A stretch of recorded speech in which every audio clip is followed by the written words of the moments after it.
The millionaire who's been married for 3 years discovers shocking secret of the black beggar woman.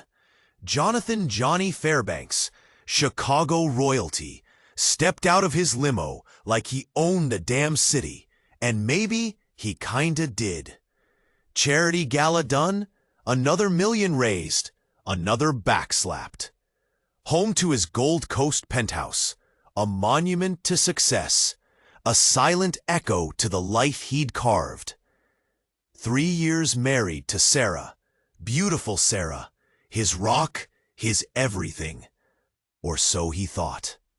Tonight, though the apartment felt like a gilded cage, he poured a bourbon, neat, strong. The news blared on. The plasma screen. A homeless shelter, teetering on the brink, winter biting deep. A pang hit him, sharp and unexpected. He should have upped his donation, written a bigger check. Next morning, Bentley purring, heading to a board meeting. Red light, Lower Wacker Drive. A woman huddled on the corner, face lost under grime and rags, begging, invisible. Until she looked up. Jonny froze. Those eyes, a jolt, a recognition that slammed into him like a runaway train. Sarah? Could it be? Sarah volunteered before they met. Yeah, but she always clammed up about it. He hadn't pushed, respecting. Her privacy, her past. But those eyes. He tried to shake it off, the bourbon clinging to his brain. Coincidence, right? A city of millions.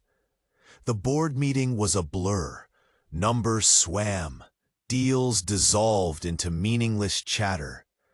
All he could see was that face, that fleeting glimpse of haunted recognition. Home. Sarah, radiant as always. A gourmet meal shimmering on the table, courtesy of their private chef. He tried to play it cool. Honey, remember volunteering? Did you ever down by Lower Wacker? Her face drained of color. She wouldn't meet his gaze. Headache, she mumbled. Terrible headache. Gotta lie down. He watched her go, a knot twisting in his gut. Unanswered questions hung in the air, thick and suffocating. Later, insomnia gnawing, he found them, Sarah's old journals, tucked away in a forgotten drawer. Hesitation. Then, he opened the first page. A life he didn't know. Struggles, secrets, a cryptic line about a debt she could never repay. And then, a photograph slipped out. Sarah, years younger, standing beside the beggar woman from Lower Wacker. On the back, one word. Scrawled in faded ink. Sisters. A floorboard creaked. Sarah stood behind him, pale as death. He slammed the journal shut, fear clawing at his throat. What the hell was going on? Was his perfect life built on a lie? And how much did his Sarah really love him? Hey, antes de continuarmos con esa historia incrível, preciso te fazer uma alerta importante. Muitos inscritos têm relatado que o YouTube removeu suas inscrições sem aviso. Dá só uma conferida rápida no botão vermelho aí embaixo para garantir que você ainda está inscrito no canal. Não quero que você perca nenhum conteúdo exclusivo que vem por aí. E já que você está aí, deixa aquele like poderoso que me ajuda muito com o algoritmo.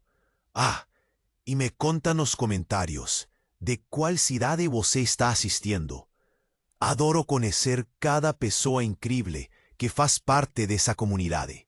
Sua participação faz toda a diferença. Vamos interagir.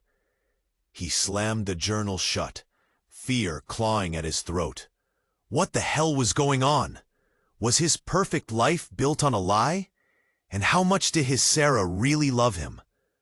Jonny, she whispered, voice cracking. Please, Just let me explain. Explain?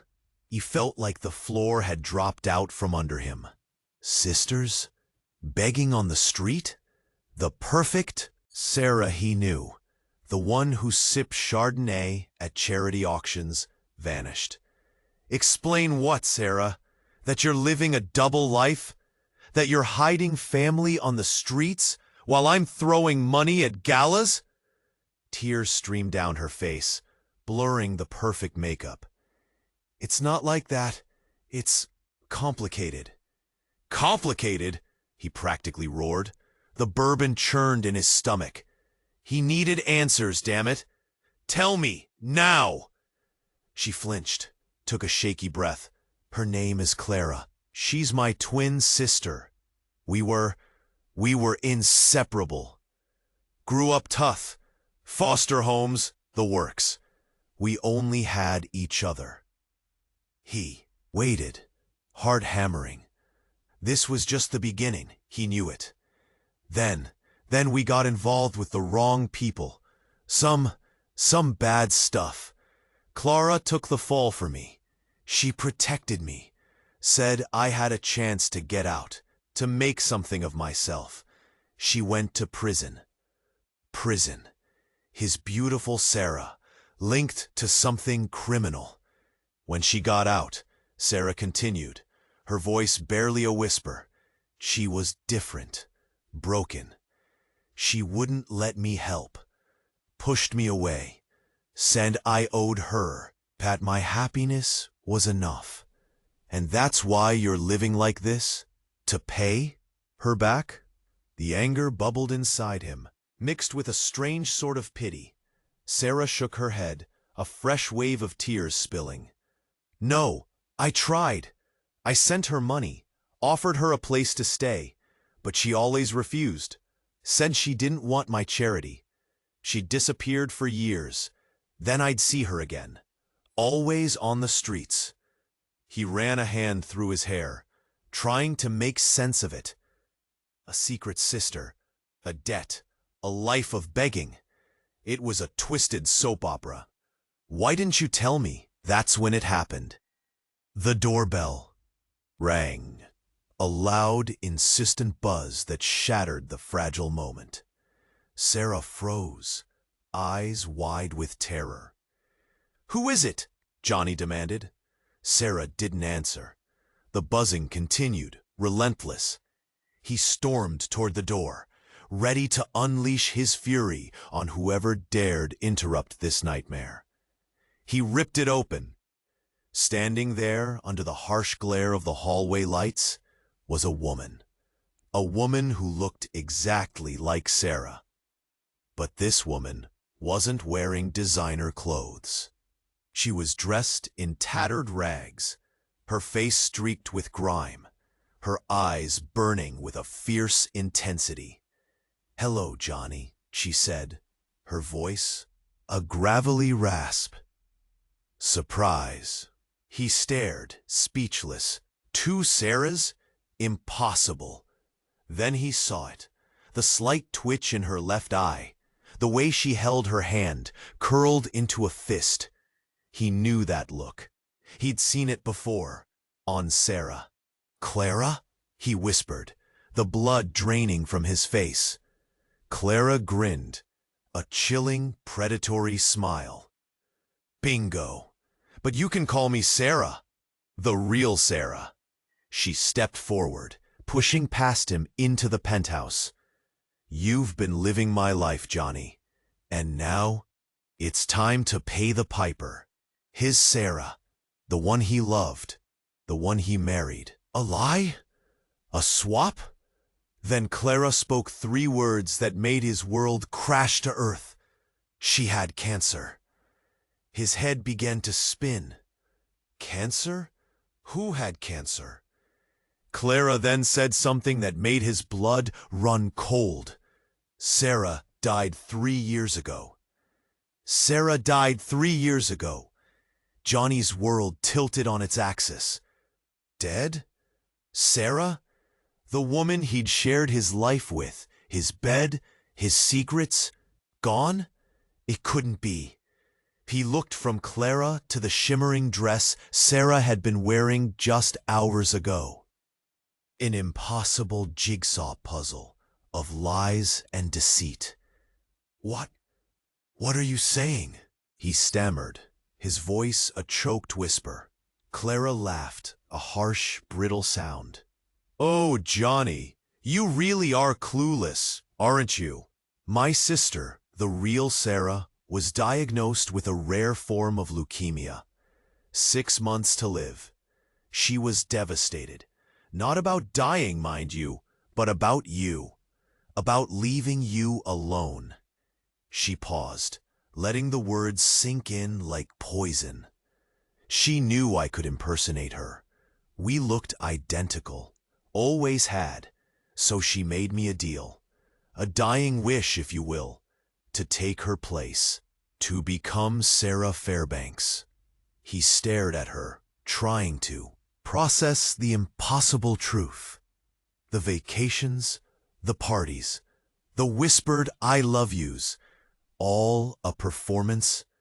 A carefully crafted deception. But why? He managed to ask, the question barely audible. Why? Clara echoed, her eyes flashing with anger. Because she loved you, you idiot! She couldn't bear the thought of you being alone. She wanted you to be happy, even if it meant sacrificing her own life and identity. Then came the twist, colder and more brutal than anything he could have imagined. Clara took a step closer, her voice dropping to a conspiratorial whisper. But that's not the whole story, Jonny. There was something else, a reason even Sarah didn't know. Clara paused, her eyes sparkling with a disturbing mix of triumph and malice. She wasn't just protecting you by swapping us. She was protecting me. Jonny stared at Clara in stunned silence, a knot forming in his stomach. What dark secret was she hinting at? Suddenly, Clara grinned, her eyes hardening like flint. You see, Jonny, she purred, reaching into the pocket of her ragged coat. Sarah didn't just want me to live her life. She wanted me to finish something she started. Clara pulled out a small, silver revolver. She wanted me to kill you. She wanted me to kill you. The silver of the gun glinted under the chandelier. Jonny stared, frozen. This couldn't be happening. This had to be a nightmare. Clara, Sarah, I don't understand, he choked out, his throat suddenly dry. Clara, or Sarah, just laughed, a raw, broken sound that echoed in the opulent room. You were so easy to fool, Jonny, so blinded by your perfect little world. She raised the gun, her hand surprisingly steady. Sarah, the real one, discovered something about you. Jonny, something unforgivable, something worth dying for. Jonny's mind raced. What could Sarah have found? What secret could be so terrible that it warranted murder? He'd been an open book, hadn't he? Or so he thought. What are you talking about? He stammered, desperately trying to buy time. Clara's eyes narrowed. She found out about your arrangement with her father. The air in the room seemed to thicken, to suffocate him. Her father? Sarah's gentle, unassuming father, the one who always seemed so grateful for Jonny's generosity. That's insane, Jonny whispered, but the words felt weak, hollow. Clara's lips curled into a sneer. Is it, Jonny? Is it so insane that a man would sell his own daughter for a taste of your money, your power? Sarah was disgusted, devastated. She couldn't live with it. But she also knew she couldn't expose you. It would destroy her father, ruin everything. Tears welled in Jonny's eyes. He'd helped Mr. Davis out, yes, paid off some debts. But sell his daughter? No, it was impossible. Clara took another step closer, the gun unwavering. So, she made me promise, if anything ever happened to her, if she couldn't bear the burden of that knowledge any longer, I was to make you pay with your life. Suddenly, a new voice cut through the tension. Clara, don't! They both turned.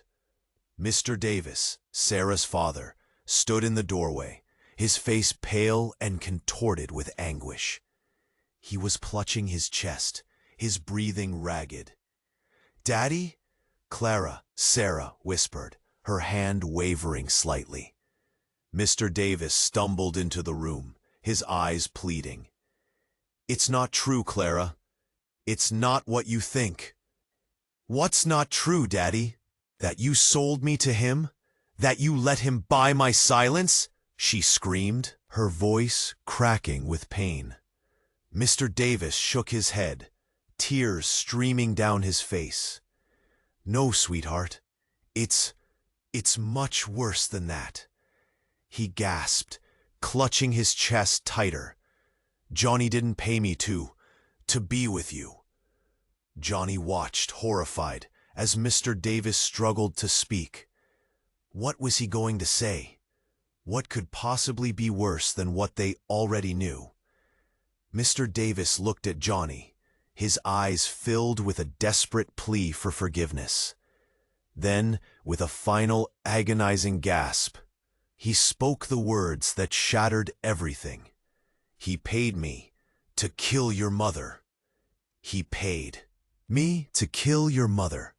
The words hung in the air, thick and heavy like a shroud. Clara's gun wavered just for a second. Mr. Davis crumpled to the floor, a broken heap of guilt and despair. Jonny's brain couldn't process it. Kill her mother? Sarah's sweet, gentle mother, who died of a sudden heart attack years ago? It was impossible. It just didn't make sense. Daddy, what are you saying? Clara whispered, her voice trembling. The gun slipped from her fingers and clattered to the floor. The sound was deafening in the sudden silence. Mr. Davis looked up, his eyes bloodshot and filled with unspeakable pain. It was an accident, Clara. A terrible accident, I swear. An accident? Clara screamed, her voice raw with disbelief. He paid you to kill Mom, and it was an accident? He shook his head, tears streaming down his face. I was in debt, Clara. Deep in debt. Jonny, he offered to help. He said he'd take care of everything, if I just scared your mother. He said she was causing him problems, interfering with some deal. He just wanted her out of the way. Jonny stared, his stomach churning. He'd never ordered anyone killed. He'd greased palms, made deals, but never this. Never murder. But I didn't mean to kill her, Mr. Davis sobbed. I just wanted to frighten her, make her leave him alone. I went to her house. We argued. I pushed her. She fell, hit her head. It was over in seconds. Clara stumbled back, her hand flying to her mouth. The perfect Sarah, the loving wife, the woman Jonny thought he knew. She was gone, replaced by a lifetime of lies, a foundation built on blood and betrayal. Suddenly, the penthouse door burst open. A woman stood there, silhouetted against the hallway light. She was tall, imposing, dressed in a sharp business suit. "Police! Freeze!" she barked, her voice cold and authoritative. Two uniformed officers rushed in behind her, guns drawn. The scene erupted into chaos. "What the hell is going on here?" Jonny stammered, his hands raised in the air. The woman ignored him, her eyes fixed on Mr. Davis, who was still sobbing on the floor. "Mr. Davis, you're under arrest for the murder of Elizabeth Davis," she said, her voice unwavering. Clara stood frozen, tears streaming down her face. Mr. Davis looked up, his eyes filled with a strange sense of relief. "Take me away," he whispered. "Please, just take me away." As the officers cuffed Mr. Davis and led him away, the woman turned her attention to Jonny. "Jonathan Fairbanks?" she asked, her voice sharp. He nodded, his heart pounding in his chest. "You're coming with us," she said, her eyes narrowing. "We have some questions for you." As Jonny was being led out of his penthouse, he saw her, the woman in the business suit. There was something about her eyes, something familiar, something that sent a chill down his spine. She tilted her head, a faint smile playing on her lips. "Hello, Jonathan," she said softly. "Remember me? It's been a long time." Then she said something that made his blood run colder than ever. "I'm Elizabeth. Elizabeth Davis." "I'm Elizabeth. Elizabeth Davis." Jonny's world spun. Elizabeth? But Elizabeth was dead. He saw the death certificate, the closed casket, the grieving Mr. Davis. This couldn't be real. Another layer of lies, another twist of the knife. "That's impossible," he croaked, but the words sounded weak, even. To his own ears, the woman, Elizabeth, simply smiled, a cold, knowing smile that sent shivers down his spine. "Oh, Jonny," she said, her voice dripping with sarcasm. "You really thought you could get away with it, didn't you? You thought you could bury the past along with my mother." He stared at her, speechless. The police officers tightened their grip on his arms. The room swam. "But Mr. Davis said he identified the body," Jonny stammered, desperately trying to make sense of it all. Elizabeth laughed, a harsh, brittle sound. "Daddy dearest, he's a broken man, Jonny. He'd say anything to protect me. He's always protected me." She took a step closer, her eyes burning with an intensity that made him recoil. "You see, Jonny, my mother wasn't just interfering with your deals.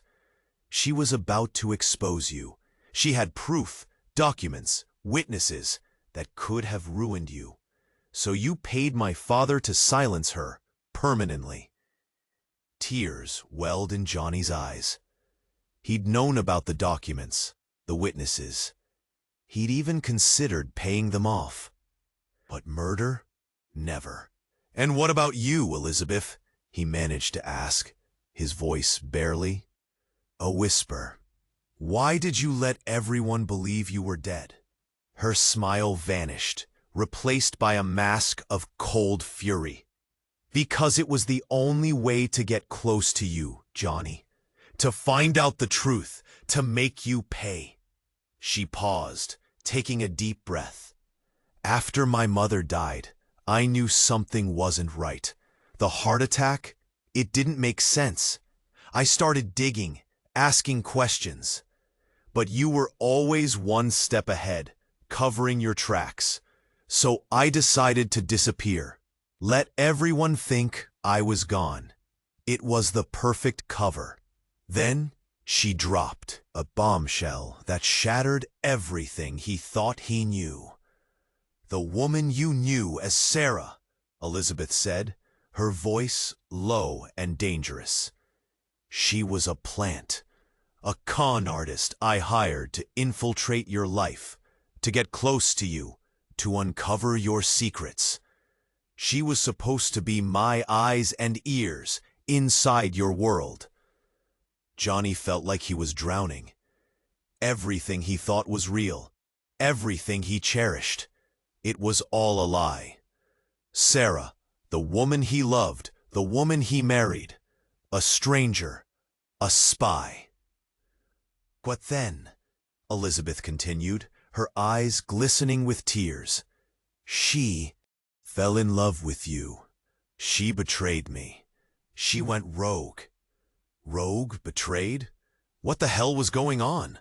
She confessed everything to me a few weeks ago, Elizabeth said, her voice cracking with emotion. She told me about your arrangement with my father, about his involvement in my mother's death. She wanted to expose you, to bring you down, but I told her no. Elizabeth stepped closer, her voice a chilling whisper. I had a better plan, Jonny, a much more satisfying plan. Suddenly, the lights in the penthouse flickered, then went out, plunging the room into darkness. Screams erupted. Confusion reigned. The police officers yelled, trying to restore order. Then, a single gunshot shattered the silence. A collective gasp filled the room. Jonny felt a sharp pain in his chest. He stumbled, his knees buckling beneath him. He reached down, his fingers brushing against something warm and wet. Blood. He looked up, trying to see through the darkness. He saw Elizabeth standing over him, a gun still smoking in her hand. But her face, it wasn't filled with triumph or satisfaction. It was filled with horror. Oh my God, she whispered, her voice trembling. I didn't mean to. Then everything went black. When Jonny came to, he was lying on the floor, surrounded by flashing police lights. The penthouse was a scene of chaos. Officers were running around, shouting orders. Paramedics were tending to someone nearby. He tried to sit up, but a sharp pain shot through his chest. He looked down and saw a blood-soaked bandage. Stay still, a paramedic said, pushing him back down. You've been shot. Shot? He remembered the darkness, the gunshot, Elizabeth's horrified face. But something wasn't right. Something was missing. He scanned the room, desperately searching for something, someone. Then he saw her, lying on the floor a few feet away from him. Sarah, the real Sarah, the con artist, the spy, the woman he thought he knew. Her eyes were closed. Her face was pale. And there was a single bullet hole in her chest. But that's not what made his stomach churn. It was what she was holding in her hand, clutched tightly in her lifeless grip. A photograph. A photograph of a young boy. A boy with bright blue eyes and a mischievous grin.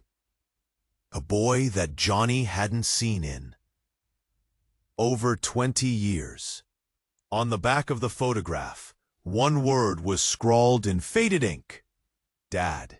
Jonny's blood ran cold. Sarah.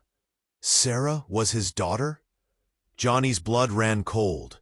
Sarah. Sarah was his daughter? The paramedic kept shouting, asking if he could hear him. But Jonny was deaf to everything but the roaring in his ears. His daughter. The woman he'd slept with. The woman he'd betrayed Elizabeth for. The woman lying dead just a few feet away was his daughter. He tried to sit up again, ignoring the agonizing pain in his chest. He had to see her, had to understand. But everything was a blur of flashing lights and shouting voices.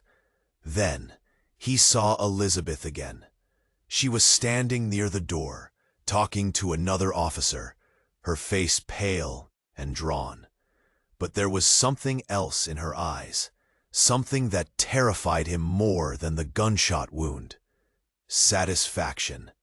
Cold, calculating satisfaction. It hit him then. A wave of nausea so intense he almost blacked out. It wasn't an accident.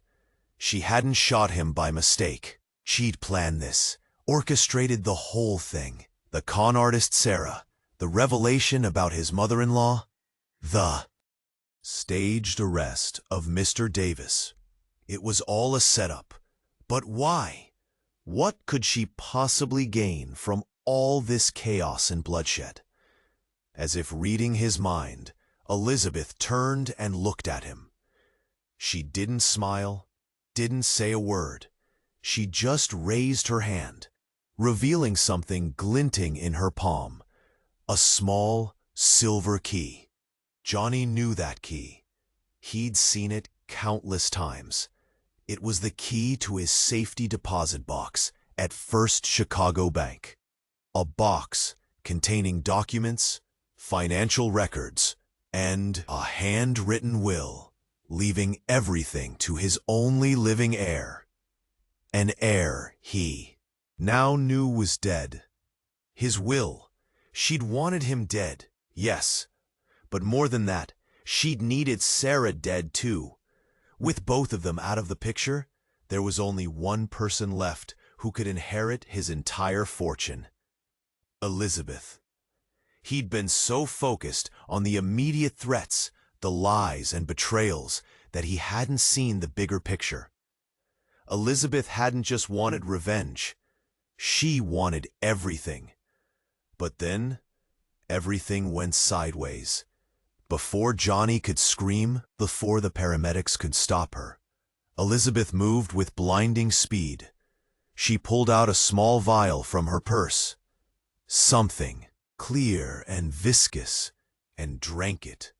The effect was instantaneous.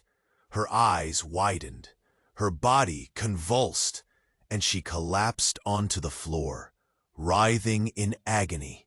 Foam bubbled from her mouth. The police officers rushed to her side, shouting for a doctor. But it was too late. Within seconds, Elizabeth was dead. The whole penthouse fell silent. Everyone stood frozen, staring at the lifeless body on the floor. What just happened? Then, a man in the corner shouted, "No, not again!" And that's when another woman, familiar to me, but lost to time, stepped forward. She spoke the words that made the impossible real. She said, "I couldn't protect you from her, Dad." She said, "I couldn't protect you from her, Dad." The woman stepped forward, and the world tilted again. It was like looking in a mirror, except the mirror was 20 years older, etched with lines of hardship and regret. My mom? But my mom died when I was just a kid. Car accident. Everyone said so. "Mom?" I croaked, the word catching in my throat. She didn't answer, her eyes fixed on me, filled with a pain I couldn't comprehend. She walked over to Sarah's body, knelt down, and gently closed her eyes. "She tried, Jonny," she said, her voice thick with emotion. "She really did. But Elizabeth was always too clever for us." Us? What was going on? This couldn't be happening. My mom, standing here, in my blood-soaked penthouse after all these years? "What are you talking about?" I asked, my voice shaking. "Mom, how are you here?" She ignored the question, turning back to me. Her eyes filled with a strange mix of pity and anger. "You never knew, did you, Jonny?" she said, her voice barely a whisper. "You never knew what you were really involved in." Then she said the words that shattered everything I thought I knew about my life. "Your father, he wasn't who you thought he was." My father? What could she possibly mean? He was a hard-working businessman, a loving husband. He was everything I aspired to be. "He was a double agent, Jonny," she said, her voice trembling. "He worked for the other side. And Elizabeth's father was his handler." The other side? Handler? It sounded like something out of a movie, not my life. He used you, Jonny, she continued, her voice growing stronger. He used your money, your connections, to fund their operations. And when Mom found out, they had to silence her. She paused, taking a deep breath. The car accident, it wasn't an accident. Your father, he arranged it. The world spun. My father, a traitor? My mother, murdered? Everything I believed in, everything I stood for, it was all a lie. But why? I asked, tears streaming down my face. Why would he do that? He loved me. He loved Mom. She shook her head, her eyes filled with sorrow. He loved the money, Jonny. He loved the power. And he loved Elizabeth's mother. They were involved. Involved? My father having an affair with Elizabeth's mother? It was too much to process. And Sarah? I asked, my voice barely audible. Was she part of all this? She nodded, her face grim. Yes, Sarah was your father's daughter too. He had an affair with her mother years ago. He didn't know about Sarah until recently. Suddenly, everything clicked into place. The photograph. The faded ink. The word Dad. Sarah wasn't just my daughter. She was my half-sister. He wanted to keep her away from you, Jonny, Mom said, her voice breaking. He knew that if you found out about her, you'd do something rash. He was trying to protect you in his own twisted way.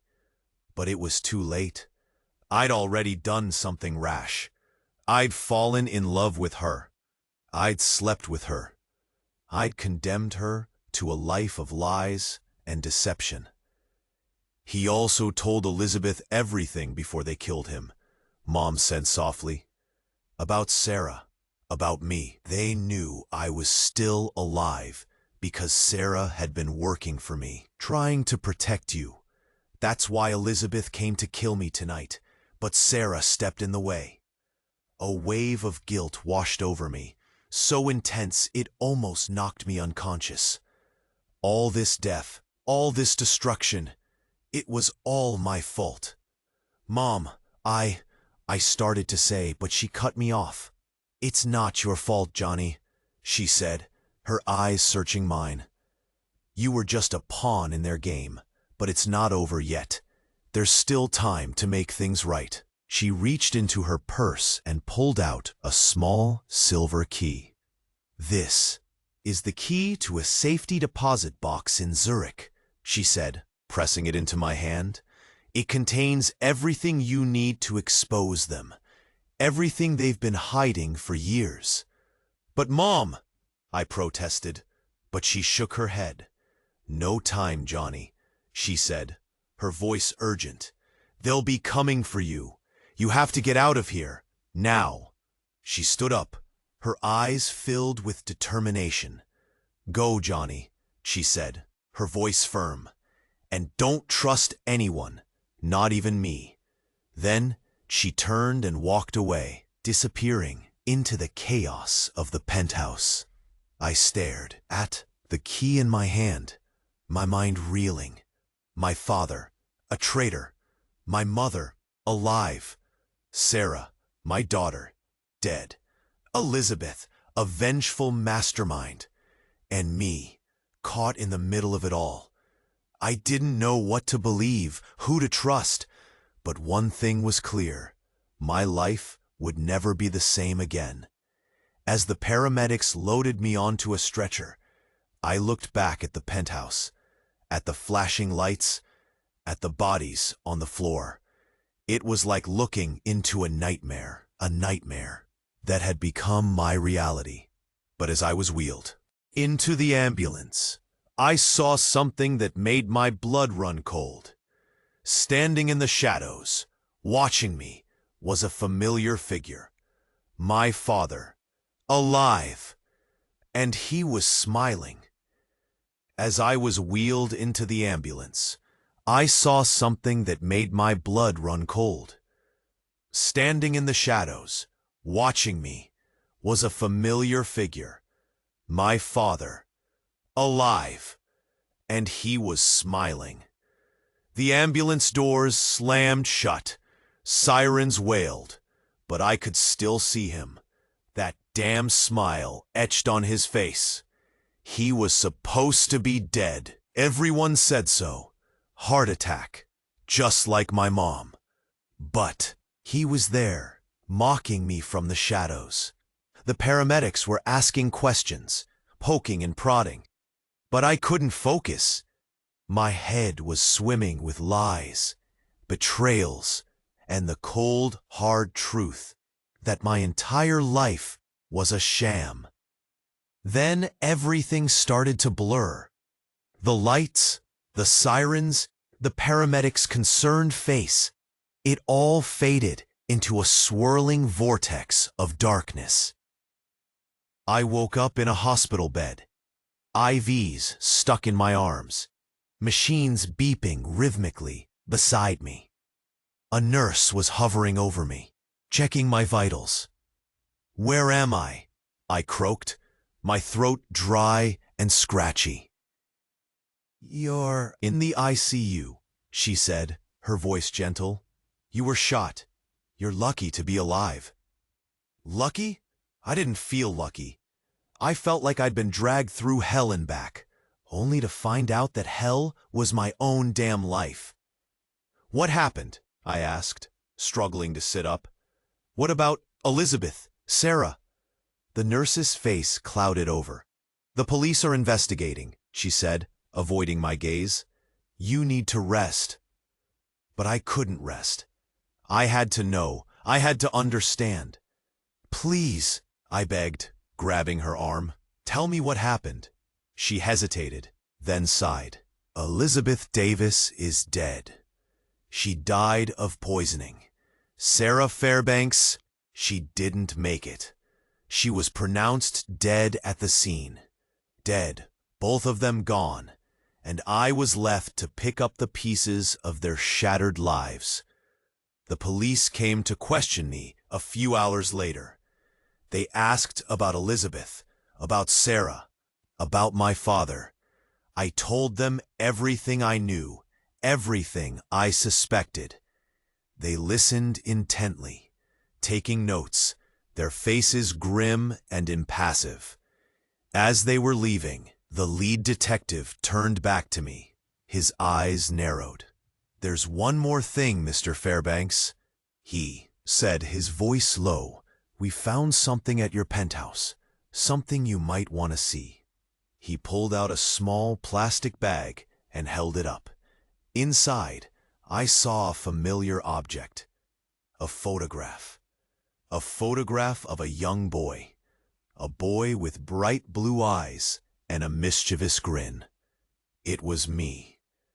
But that's not what made my blood run cold. It was what was written on the back of the photograph. 3 words, scrawled in elegant handwriting. "I know everything." The detective cleared his throat. "We found this hidden inside Sarah Fairbanks's locket," he said, his eyes boring into mine. "Do you know what it means, Mr. Fairbanks?" I shook my head, my heart pounding in my chest. I had no idea, but I had a feeling that whatever it was going to change everything. The detective smiled, a cold, unsettling smile that sent shivers down my spine. "Oh, I think you do, Mr. Fairbanks," he said, his voice dripping with menace. "Because we also found something else. Something that connects you to everything that's happened. Something that proves you're not as innocent as you claim to be." He reached in his pocket and pulled out a small silver revolver. "We found your fingerprints on the murder weapon, Mr. Fairbanks," he said, his voice barely a whisper. "And we have reason to believe that you were the one who pulled the trigger." "As digitais na arma. Minhas digitais Impossível. Mas ali estava ela, fria e prateada. A prova irrefutável. Armação? Claro. Mas quem acreditaria em mim? Na cela fria, a verdade me atingiu como um soco. Fui usado, manipulado por todos. Pai, mãe, Elizabeth, Sarah. Marionetes em um palco macabro. Mas por quê? O que eles queriam de mim? Um bilhete escorregou por baixo da porta. Uma caligrafia familiar. Minha mãe. Encontre-me no cais à meia-noite. Traga a chave, não confie em ninguém. O cais à noite era um labirinto de sombras e sussurros. A brisa salgada cortava como navalha. Lá estava ela, envolta em um casaco escuro, o rosto marcado pelas provações. Eles estão vindo, Jonny. Ela sussurrou a voz tensa. Seu pai, ele nunca parou. Quer a chave. Ele quer o que está no cofre. Meu pai, vivo. Ainda me caçando? A raiva ferveu em minhas veias. Precisava enfrentá-lo, acabar com isso de uma. De una vez por todas. De repente, un farol cortó la escuridão. Un carro se aproximaba, lento y ameaçador. Meu pai saiu, un sorriso gélido en el rostro. Jonny, mi filho, él le dijo, a voz carregada de ironía. Siempre soube que você sería importante. Pena que escogió el lado errado. Él le acenó, y hombres armados surgieron de las sombras. La luta fue brutal, desesperada. Troqué socos, chuches, defendiéndome como un animal encurralado. Mi madre se juntó a la briga, sorprendiendo a todos con su ferocidad. Juntos conseguimos derrubar algunos capangas, mas estábamos en desventaja. Entonces, meu pai se aproximó, una arma apontada para minha cabeça. Adeus, Jonny, ele disse, o dedo no gatilho. Mas antes que ele pudesse atirar, uma figura surgiu das sombras, um grito agudo rasgando a noite. Uma mulher vestida de preto saltou sobre meu pai, derrubando-o no chão. Era Sarah. Impossível. Ela estava morta. A luta foi breve, violenta. Sarah dominou meu pai, arrancando a arma de sua mão. Ela hesitou por um instante, o rosto contorcido pela dúvida. Então ela olhou para mim, os olhos cheios de tristeza e determinação. Eu sinto muito, Jonny, ela disse, a voz embargada. Eu não tive escolha. E com um movimento rápido e preciso, ela puxou o gatilho. Meu pai caiu, sem vida, aos meus pés. O silêncio da noite foi quebrado apenas pelo som das ondas quebrando no cais. Sarah se levantou, o rosto pálido e abatido. Precisamos ir, Jonny, ela disse, estendendo a mão. Eles ainda estão vindo. Mas eu não consegui me mover. Estava paralisado, chocado demais para processar o que havia acontecido. Sarah era boa ou a má? Estava do meu lado ou me enganando mais uma vez? A verdade era que eu não sabia mais em quem confiar. E talvez nunca mais soubesse. Mas a história, essa ainda não acabou. Ei, você precisa se inscrever agora no canal. As próximas histórias vão explodir sua mente. Esmague o botão de like agora. Alimente o algoritmo e mostre seu apoio. Inunde a seção de comentários com suas reações e teorias. Queremos saber tudo o que você achou. E para finalizar com chave de ouro, não espere nem mais um segundo para compartilhar este vídeo com pelo menos 5 amigos que precisam conhecer esse desfecho. Só os verdadeiros fãs compreendem a importância de apoiar o canal com estas ações. Este é o momento.